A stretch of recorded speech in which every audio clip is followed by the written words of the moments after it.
Hola, ¿qué tal? ¿Cómo están? Les damos la bienvenida a una nueva emisión de Con el hilo de Ariadna, programa que dedicamos, como decimos siempre, a no perdernos en ese inmenso laberinto que es la mitología. Como podrán ver, estamos haciendo uso de un nuevo estudio, entre comillas. Hemos decidido salir al parque, salir al aire libre, a disfrutar de esta bella mañana otoñal que todavía nos brinda el clima aquí en Buenos Aires. Todavía no hace tanto frío, estamos en esa zona intermedia entre el otoño y el invierno. Así que hoy decidí tomarme un pequeño espacio para grabar aquí afuera. Y un poco también tiene que ver con el tema que vamos a desarrollar hoy. Van a escuchar seguramente ruido ambiente, esperemos que no sea tan grave, ¿no? Que las aves, los perros, los vecinos que están haciendo su vida normal puedan darnos un ratito para charlar y para debatir sobre algunos temas propios de la mitología. Y he salido al parque, o a esta especie de parque tan hermoso que tenemos hoy, porque el tema que vamos a desarrollar se relaciona fuertemente con algo que ya hemos anunciado hace un par de programas y que habíamos desarrollado bajo el nombre del Alter Mundus. Y me gustaría ahondar un poquito en el problema, bueno, no es un problema, sino un tema muy interesante, que es el mitologema del bosque. El mitologema del bosque tiene varias posibilidades, tiene una serie de manifestaciones en distintas mitologías, desde la mitología grecorromana, pasando por la mitología maorí, pasando por la mitología australiana, la mitología japonesa, la mitología india, es decir, egipcios, fenicios. Hay por supuesto, la mitología sudamericana, la mitología precolombina, sud- y centroamericana, norteamericana también.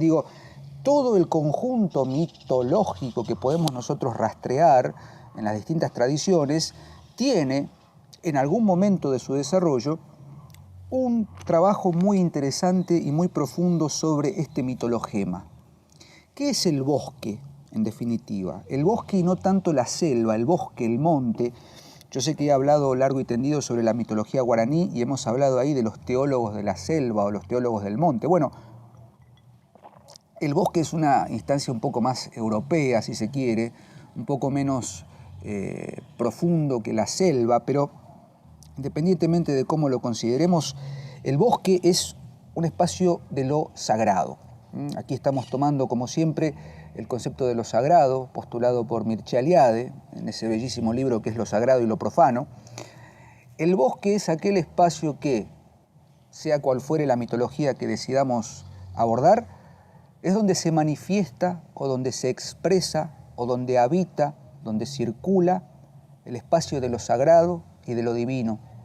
La profundidad del bosque, el misterio profundo del bosque, se vuelve y se torna espacio fundamental para que los dioses habiten en consonancia con la naturaleza y con el hombre. En el bosque, en el centro del bosque, se instauran como mínimo dos elementos fundamentales: el árbol como axis mundi, o el túmulo, ¿sí?, de piedra que configura un altar, o bien el arroyo, el lago, la profundidad. Elevación, profundidad. Eso es, míticamente, lo que podríamos empezar a dialogar acerca del bosque. El bosque, según Mircea Eliade, es el espacio en el que se yergue el punto de lo sagrado, a diferencia de lo profano. El bosque es un lugar y un espacio de manifestación divina. Es el espejo del todo, representado en ese axis mundi que es el árbol. Por ejemplo, vamos a tomar una tradición mítica hindú. En el Atharva Veda II, el cosmos se representa como un árbol gigante. Nosotros tenemos la idea de que el bosque es siempre misterioso. En el bosque todo se magnifica. Podrán escuchar aquí los sonidos de las aves porque estamos en un parque, pero en el bosque escuchamos los sonidos que nunca pensamos que podríamos escuchar, por ejemplo, en un pueblo o en una ciudad. Todo se magnifica, todo se convierte en desmesura, todo se hace espeso. Y allí es donde podemos encontrar el diálogo, la música, el sonido de los dioses. el sonido de las divinidades. Internarse en el bosque es volver a una esencia perdida, es volver a la naturaleza propia del ser humano con los dioses. En el bosque habita la divinidad. Ahora bien, si nosotros pensamos en el bosque como instancia de lo sagrado, solamente se vuelve sagrado cuando se torna templo, cuando se consagra el bosque al espacio de lo divino. Mencionábamos recién la idea de la Atharva Veda, que considera que que el cosmos se prefigura en un árbol sagrado. Bueno, allí tenemos también la tradición de la mitología nórdica, el famoso Yggdrasil, que es un árbol cuyas raíces llegan hasta las profundidades de la tierra, cuya copa celebra sobre Midgard y llega al punto final que es la morada de los dioses en Asgard. Ya hemos hablado de la mitología nórdica, es un árbol, por supuesto. En la mitología guaraní, el dios Tupá, ¿sí? Es un árbol, ¿sí? Se autogenera como árbol. Ni hablar de la tradición del jardín del Edén, ¿sí? En el Génesis, el árbol del conocimiento del bien y del mal, que está vedado a Adán y Eva y que merced a la tentación de la serpiente, del diablo, del demonio,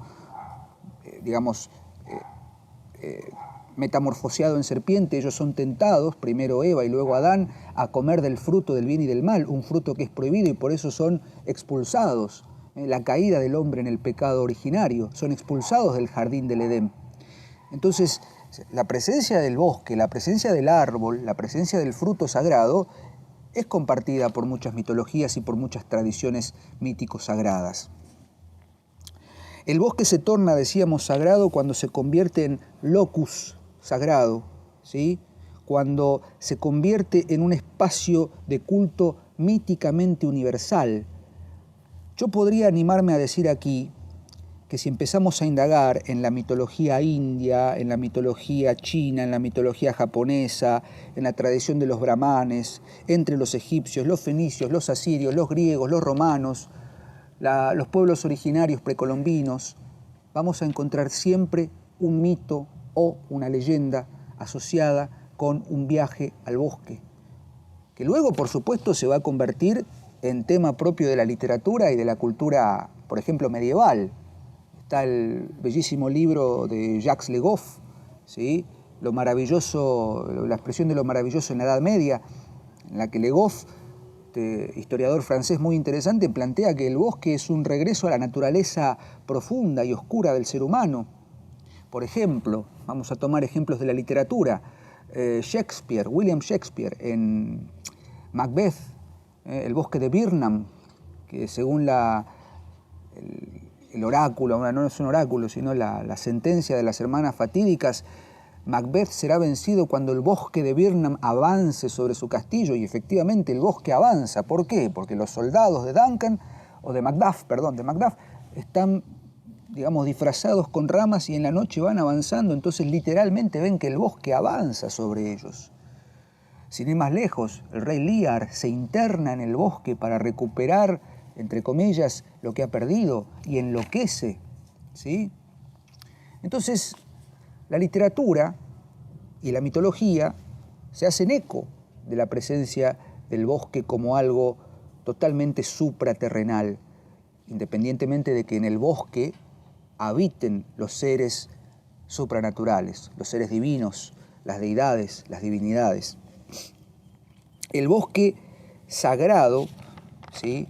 O el bosque como espacio sagrado, tiene distintas manifestaciones en distintas mitologías. Y yo quisiera detenerme en 3 textos o en 3 ejemplos para que pensemos que no es que simplemente un espacio de desarrollo mítico o un espacio que se comparte porque, la mayoría de los pueblos originarios, las civilizaciones arcaicas tenían un bosque cerca y tal. Sí, por supuesto que hay ahí una explicación de que el bosque es propio de la geografía de ciertas civilizaciones, entonces era inevitable que construyeran un corpus de ideas asociadas con el bosque porque era donde habitaban, donde iban a cazar, donde iban a refugiarse en alguna cueva, abajo de algún árbol, de alguna arboleda, etc.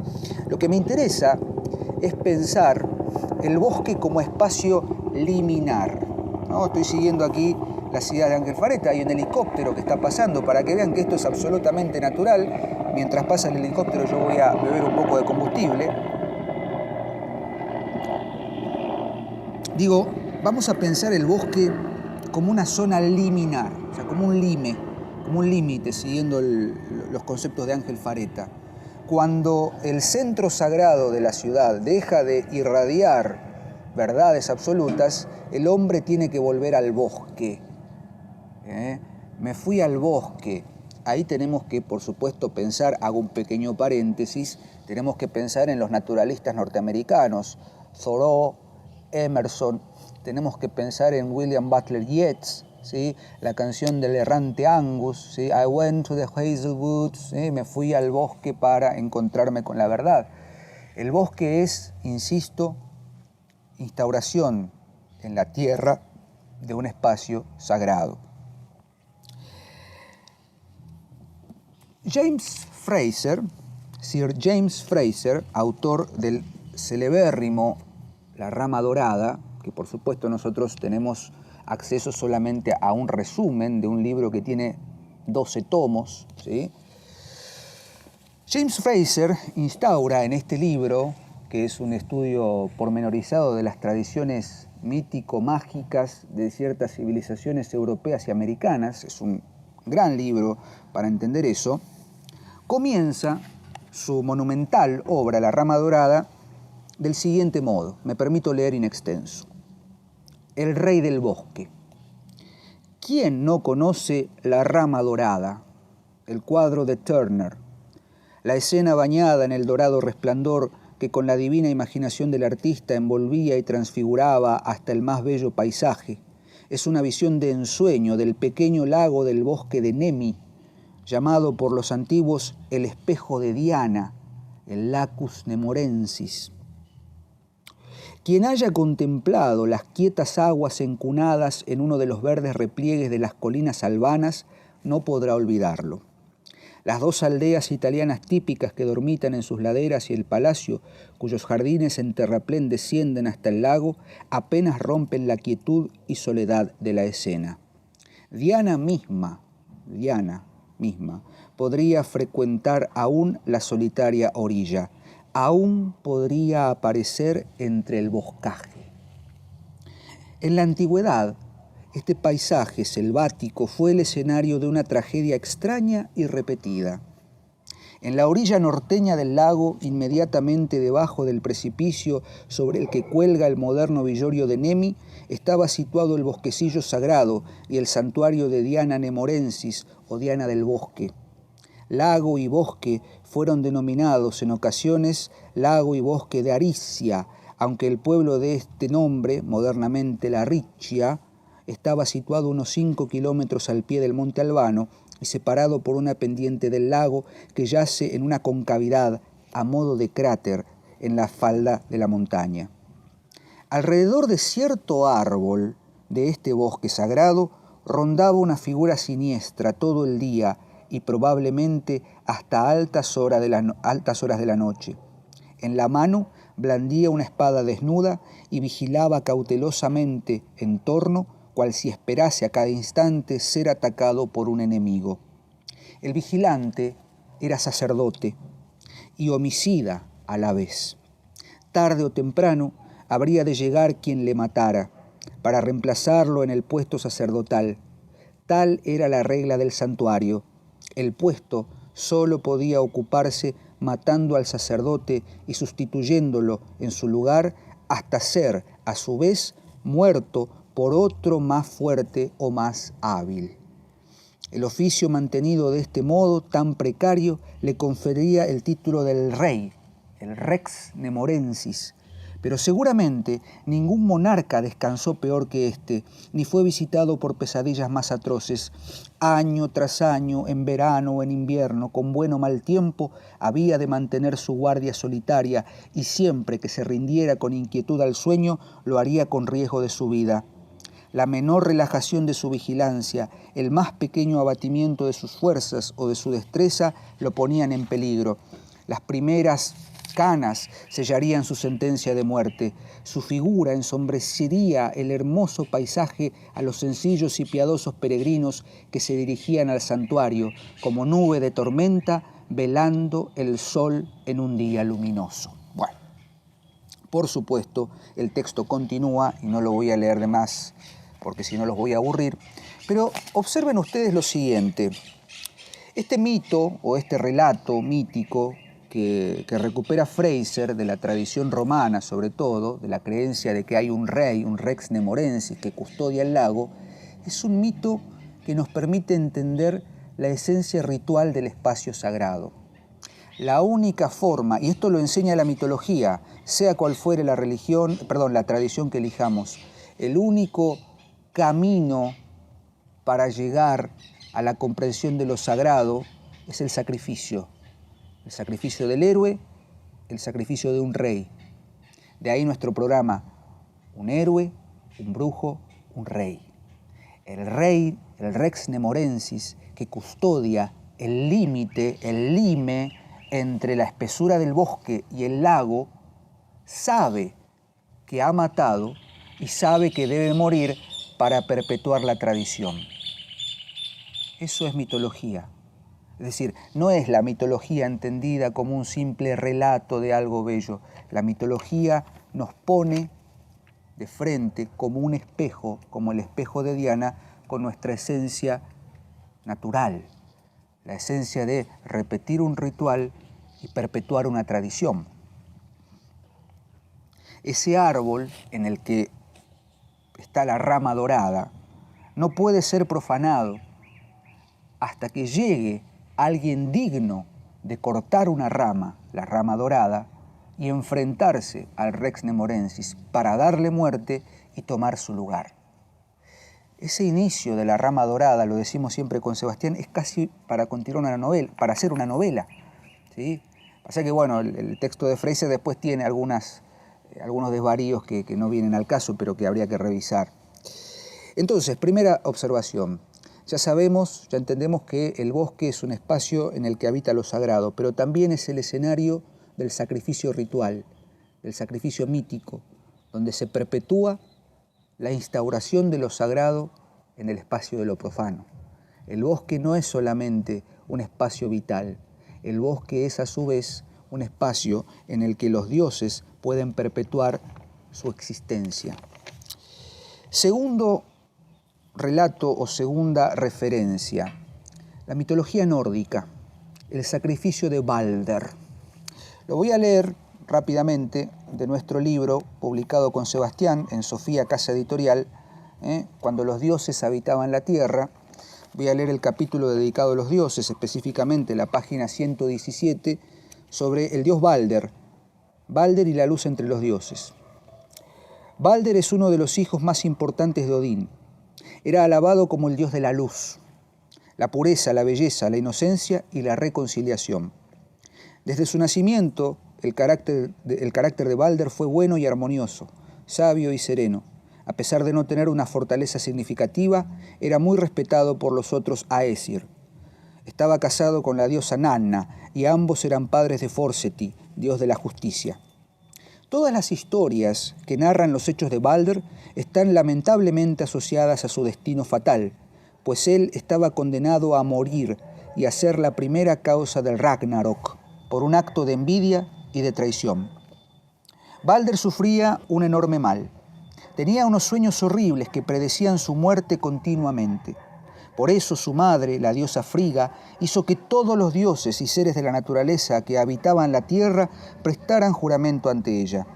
Debían prometer que ninguno lastimaría al dios Balder. El juramento se hizo con solemnidad y por ende Balder gozó del don de la inmortalidad. Pero esto no duró mucho, ya que de todos los seres vivos hubo una pequeña rama de muérdago, atención con esto, una rama de muérdago, que por considerarse inofensiva no hizo el juramento. Cuando el dios Loki, movido por la envidia que le tenía a Balder, se enteró de esto, decidió traicionar el juramento. Encontró la rama de muérdago, la afiló y la utilizó para fabricar una lanza. se acercó después a Asgard, donde los dioses estaban comprobando que Balder era invencible, ya que le arrojaban todo tipo de objetos sin lograr siquiera herirlo. Loki, con hábiles engaños, convenció a Hoder, hermano ciego de Balder, de que arrojara la lanza que había fabricado hacia su hermano con la certeza de que nada sucedería. Claro que cuando Hoder lo hizo, el resultado fue fatal. Balder cayó muerto al instante cuando el muérdago afilado lo atravesó. Todos los dioses lamentaron su muerte y Odín mandó al dios Hermod a que trajera su alma desde Hel, pero esto no pudo ser así, ya que Loki, otra vez con engaños, hizo que el alma permaneciera allí indefinidamente. El cuerpo de Balder finalmente es velado, como velaban los vikingos, ¿sí? Es puesto con sus armas y sus atavíos en el barco Ringhorn, ¿sí? Y es arrojado al agua y incendiado con flechas arrojadas por sus fieles servidores. Balder finalmente resucitará después del Ragnarok y se convertirá en el nuevo rey de los dioses. Pero lo que quiero que observemos es esto. En la mitología nórdica, la luz de Balder es cegada por una rama de muérdago. El muérdago va a ser luego tomado por muchas tradiciones de origen nórdico, de origen anglosajón, como una rama sagrada. Semejante a la rama dorada de Freyr, para los nórdicos la rama sagrada será la rama de muérdago. La rama de muérdago, según esta tradición, es la única que nace en un árbol sagrado, en un bosque, que no puede tocar la tierra y que no puede ser cortada por el acero, sino por el oro. Eso es lo que dará luego pie a la tradición druídica en la mitología celta. Los druidas, ¿sí? El druida significa aquellos que veneran el árbol, entre ellos el árbol de muérdago, en el que crece el muérdago, el roble, el muérdago. ¿Por qué se pone muérdago en las puertas en ciertas sociedades, sobre todo nórdicas, en la Navidad? Porque el muérdago es una señal de un pacto divino, un pacto en el que el muérdago no puede tocar ni la tierra ni el cielo, es un punto intermedio entre ambas instancias. Los druidas suben al árbol a cortar el muérdago con una hoz de oro porque no pueden cortarla con acero hecho por el hombre. ¿Por qué? Porque hay una condición y una noción de que lo sagrado habita en la naturaleza, de que lo sagrado está instaurado, como decíamos antes, en el axis mundi, en el bosque. En el bosque transitan y habitan los árboles. Lean a Tolkien, gran revitalizador de la mitología nórdica, y lean los capítulos sobre todo de las dos torres dedicados a Treebeard y todas sus huestes de árboles que luego van a ir a enfrentarse a Sauron, ¿sí? La tercera tradición mítica en la que el bosque y el árbol se convierte en un elemento central es la mitología y la tradición legendaria japonesa. Bueno, Sebastián ya ha hecho un hermoso programa sobre mitología japonesa, sobre las relaciones entre mito, rito y religión, el shintoísmo, la instauración de la divinidad en el espacio natural. Pero a mí me gustaría remarcar dos aspectos. En la mitología y en las creencias populares japonesas existen la figura de los kodamas, o del kodama. ¿Qué son los kodama? Son espíritus que habitan en los bosques, espíritus divinos que habitan en los bosques y moran en los árboles. Se dice que los kodamas que habitan en los árboles son espíritus que no pueden morir y que cuando un árbol es cortado, el kodama debe morir con ese árbol, porque su esencia espiritual habita con la esencia natural del árbol. Quienes conocen y quienes saben que un kodama habita en un árbol, los marcan con una soga, con el shimenawa. Y cuando un árbol sangra con la savia, es porque allí habita un kodama.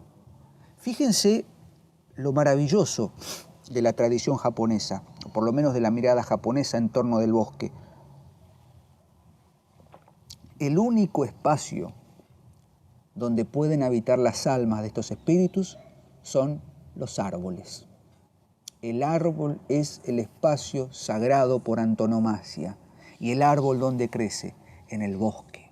Y el bosque entonces se constituye como locus amoenus, como lugar de felicidad, lugar de alegría, porque es allí donde reencontramos nuestra esencia profana con lo sacro, con la sacralidad de los dioses. Hay un cuento muy bello que lo pueden buscar, circula por todos lados, de hecho hay una película en el año 2013 filmada por, creo que los estudios Ghibli japoneses, Miyazaki y compañía, que se llama Kaguya Hime no Monogatari, o Kaguya Hime no Monogatari. Ese es el cuento de la princesa Kaguya, o bien conocido como el cuento del cortador de bambú. Básicamente, un anciano cortador de bambú llamado Taketori no Okina está segando el bambú cerca de un bosque, o sea, en un bosque cercano, y de pronto encuentra que una rama de bambú está albergando un punto brillante, absolutamente hermoso, y allí encuentra la esencia de una niña, la princesa Kaguya, que ha caído de la luna y se ha manifestado en el bambú. Bueno, lean el cuento y van a ver a qué me refiero. Es un cuento bellísimo, muy japonés, pero que recupera desde la tradición, digamos, folclórica o desde la tradición legendaria, una convicción que ya viene desde la esencia mítica. Ustedes saben que una de mis fascinaciones es la literatura inglesa, o por lo menos la literatura en lengua inglesa y sobre todo la poesía en lengua inglesa. Por ese motivo me gustaría cerrar o llegar a algún punto de conclusión de este programa que hemos tratado de emplear a modo de introducción con un poema que forma parte de una oda, un poema escrito por William Wordsworth, uno de los grandes poetas románticos, que es conocido, por otra parte, como uno de los poetas lacunares, según la terminología de Thomas de Quincey. Ustedes saben que dentro del romanticismo inglés podemos hacer una distinción entre, yo diría, tres grandes grupos. El primer romanticismo, o el romanticismo más visionario y fundador, de la mano de Coleridge y de Wordsworth, sobre todo Wordsworth. Luego un romanticismo más revolucionario, Percy Shelley, John Keats, y un romanticismo un poco más, digamos, no quiero decir impostado, pero sí más complejo, que es el de Lord Byron, ¿sí? Por supuesto que William Blake es considerado como el primer visionario, pero bueno, por una cuestión cronológica, y bueno, Blake vive parte del siglo XVIII, primera mitad del XIX, está en otro parámetro.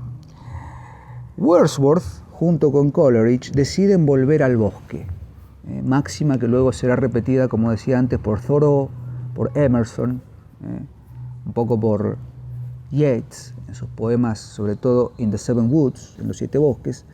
Pero Wordsworth escribe uno de mis poemas favoritos, la Oda a la Inmortalidad. Lo voy a leer en inglés primero, voy a tratar de leerlo con calma y luego haremos una traducción y un comentario. Ode to Immortality by William Wordsworth.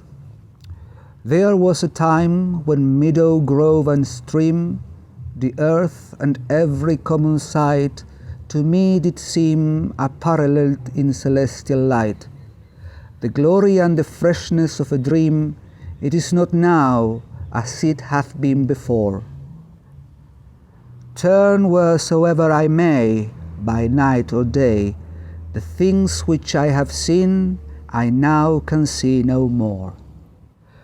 But there's a tree, of many one, a single fill which I have looked upon, both of them speak of something that is gone. The pansy at my feet doth the same tale repeat. Whither is fled the visionary gleam? Where is it now, the glory and the dream? Hubo un tiempo en el que el prado, la arboleda y el arroyo, la tierra y toda visión común, a mí se me parecían como vestidas con luces celestiales. la gloria y la frescura de un sueño son ahora ahora ya no son como solían ser en un tiempo de antaño, bueno, time of yore, como tiempo de antes. Gire por donde gire, turn wheresoever I may, ¿no? a donde me dé vuelta, a donde gire, sea de noche o de día, las cosas que yo he visto ahora ya no las puedo ver. Pero hay un árbol, but there's a tree, de muchos uno, of many one, un campo singular sobre el que yo he observado, y ambos me hablan de algo que se ha ido. El pensamiento bajo mis pies siempre repite el mismo cuento o la misma historia. Doth the same tale repeat.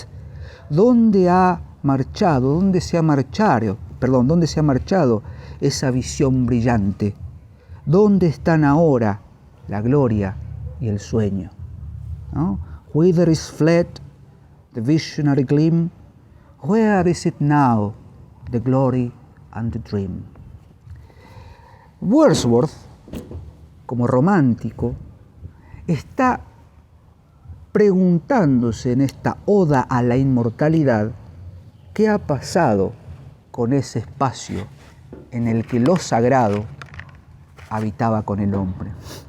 ¿Dónde está esa visión, the visionary gleam, the glory and the dream, la gloria y el sueño? ¿Dónde se han ido? Lo pregunta un poeta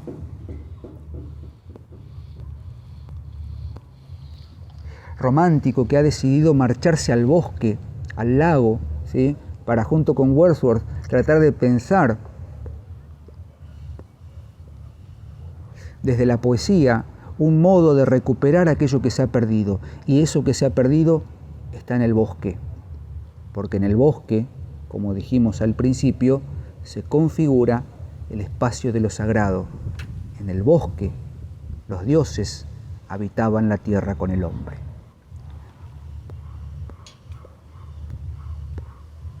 Por supuesto que si quieren seguir leyendo, hay muchísimo material, pueden consultar La rama dorada de Fraser, los libros dedicados a mitología y espacios, digamos, naturales.